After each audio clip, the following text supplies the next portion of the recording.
This time I'm Mike Knobl Diggin. The Backcountry Diggers get called out to a graveyard that lays in shambles, and they need the guys' help to relocate the graves. There are several important people buried here, including a Colonial War patriot. They are quite literally saving history in this one.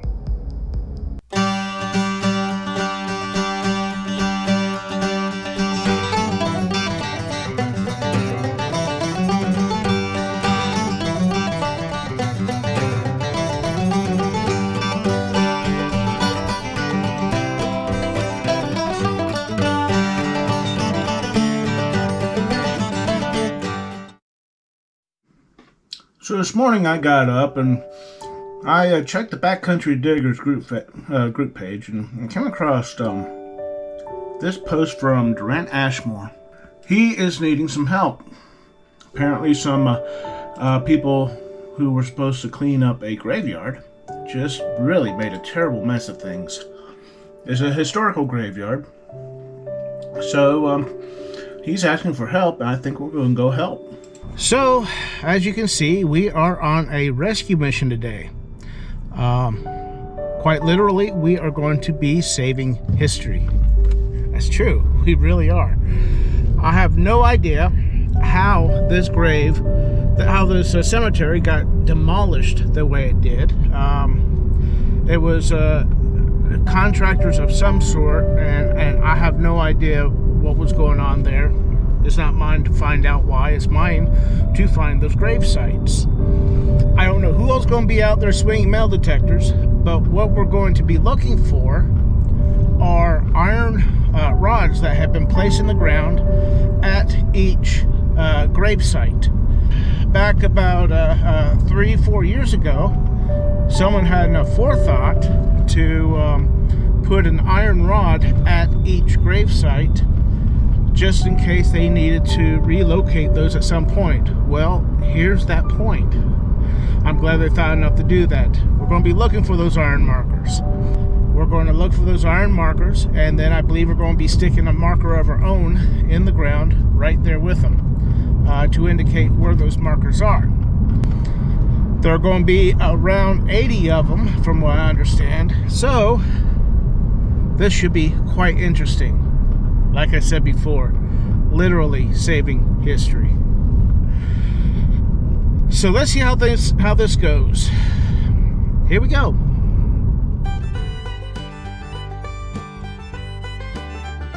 This is our location. It's just a small plot of ground here. Apparently, right over there, those are some stones that are still in place. And that's a pile of old headstones, I believe. We got Durant here. You've seen him before. Durant Ashmore. How you doing, bud? He's the one that got us in on this little history-saving event. We're going to see if we can find. You say there's supposed to be some iron rods in the ground, right? Yes, there's at every grave, every one of the 88 graves, there's rebar. There's rebar. Okay, so we should be able to find that pretty easy. Yes. Right now, I'm looking for graves. Brick foundation or base that was denoting one of the graves. Actually, the grave of John Thomas Sr., who is the patriot that we're investigating here. He's the one that is on the marker in the front? Yes. Okay. All right, well, let's get our stuff out. And I'll show you that marker up front here. Clayton, how you doing? Well, how you? Good. You get here. We got Bill. Come get with Bill here. He's Mike. Guys, T2 here. Clayton Broom. Clayton Broom, Mike Knobl. You don't mind YouTube, do you? I don't. Okay. I don't know. All right. I watch it quite a bit. Well, I appreciate that. I appreciate that. Good to see you. Clayton Broom. Bill. Clayton's part of our Backcountry Diggers Facebook group, and I guess a metal detectors, right? I am. All right. So let's all get together, and I'm gonna talk about what we got going here. So here we are again at the cemetery of John Thomas Sr. and his wife Jane. Black Thomas, who were absolutely Revolutionary War heroes. And what we have here is Clayton Moore and Bill Thompson and Mike Knobl, who are with the Backcountry Diggers, which is a metal detecting group that I've worked with before. And they are able to find metal objects that are underground. So let me refresh with all of you the information that I found out in the last 24 hours since we last met here, and found out quite a bit.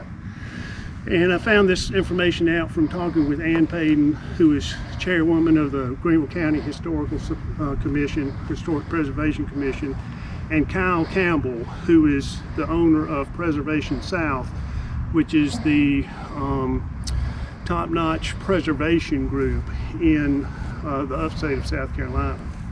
And Kyle doesn't do anything until he researches an area first.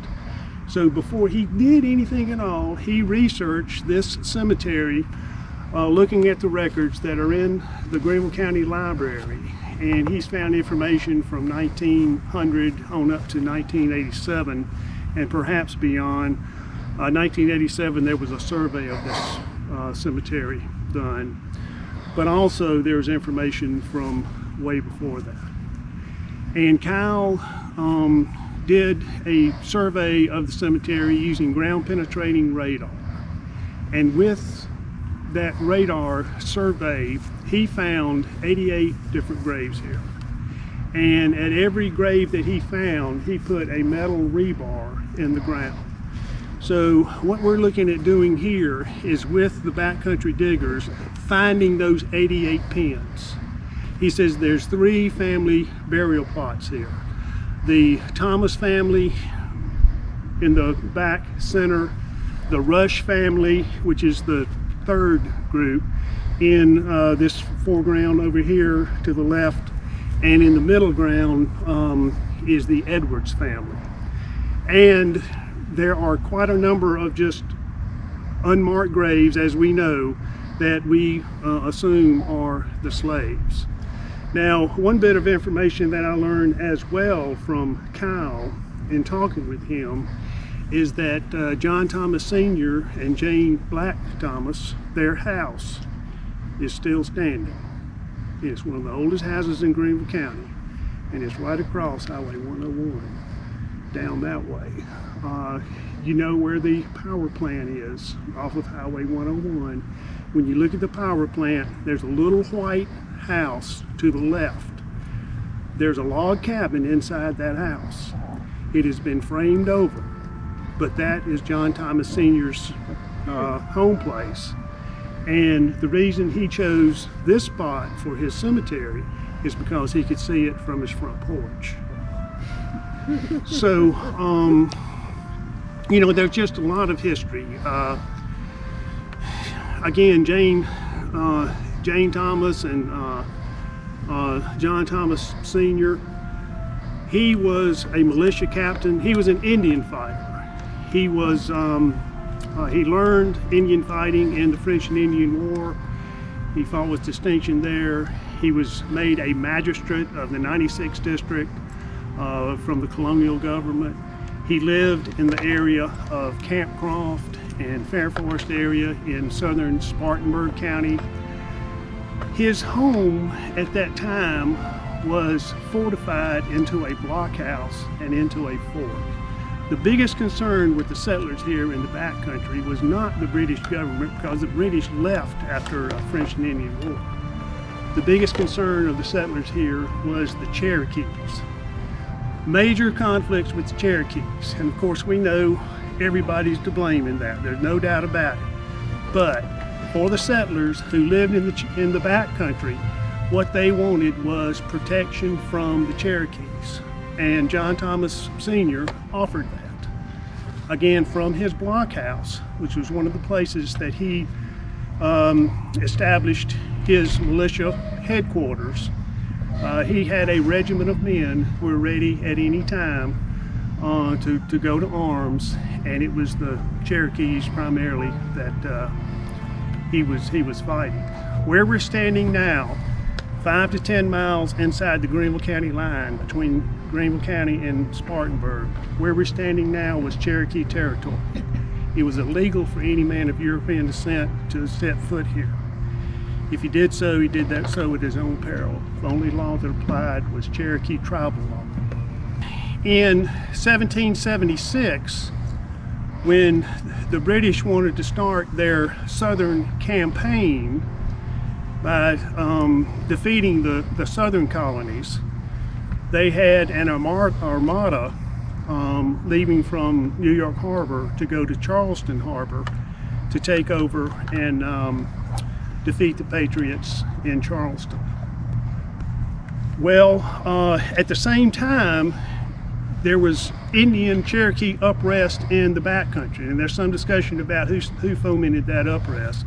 But in any case, the Cherokees were on the warpath in June of 1776.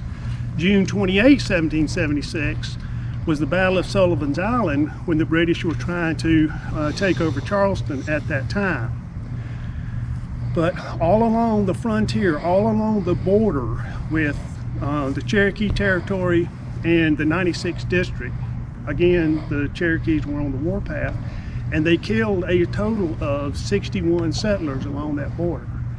The first incident in that occurrence was the Hampton Massacre, which happened perhaps 15 miles from here on the forks of the Tiger River.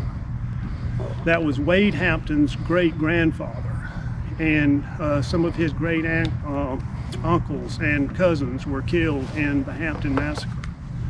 Well, John Thomas Sr. went to arms, and he fought in significant battles against the Cherokees. He was at the first siege of 96.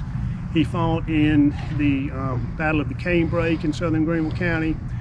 And I think we'll leave it at that, because we do need to get to, finding these iron rebar pins that are here.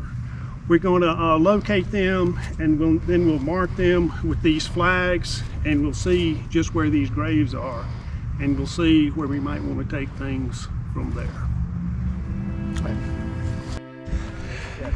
So let's get going.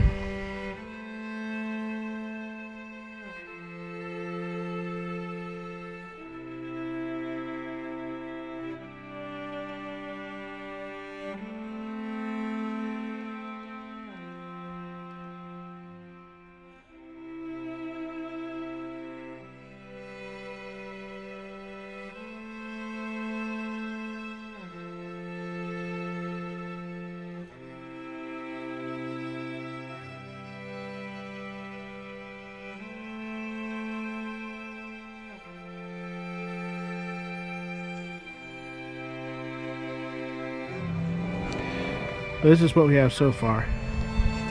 You can see all the people that gather. What we're doing here is drawing in a lot of attention.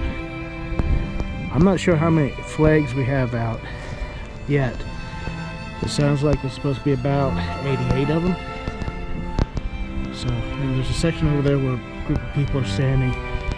That is supposed to be James Thomas and his wife are supposed to be buried in that plot right there. Now there may be some graves under that pile of stone, and I'm going to go through that section yet. But we'll just see. We'll just see how this goes. Hopefully we find every single one of them. It's odd because right in here seems to be void. Right in here. Now we got 3 here, and then a line of nothing. And where I'm standing in the line, but there's nothing here. So it's a little unusual, but we're going to find every single one we can find.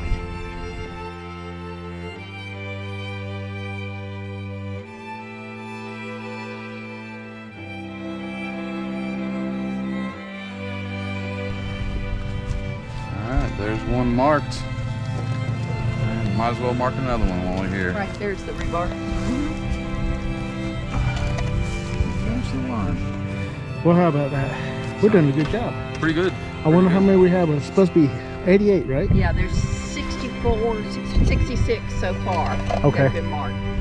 So we've got another 22. Yeah, we do. Yes, we Keep do. going, keep going. Okay. And I just found a huge target right underneath that stone. Durant just marked it out with blue flags. Very good possibility. There's some of the original wrought iron fencing. This was a family plot, I believe it was. But we'll just see. Well, Clayton says he's got to take off. Unfortunately, I do. Yeah, so it was nice to meet him actually for the first time. Hopefully we can get him out a little bit more.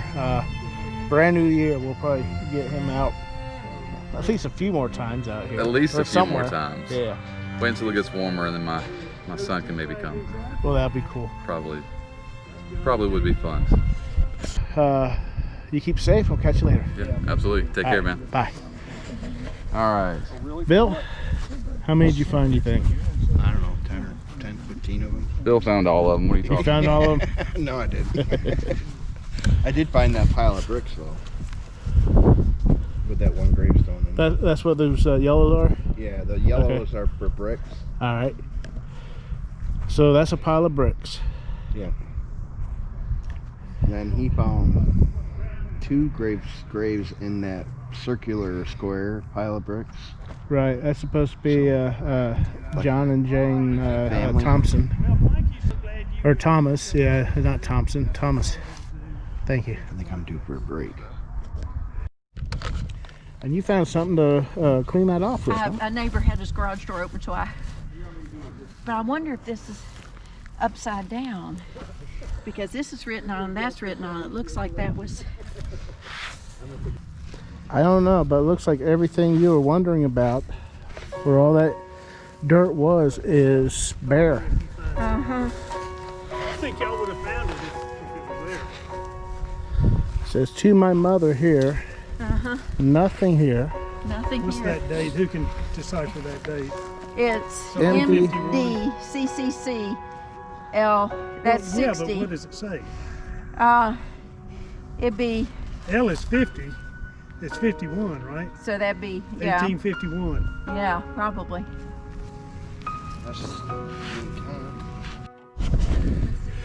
So that says, to my mother.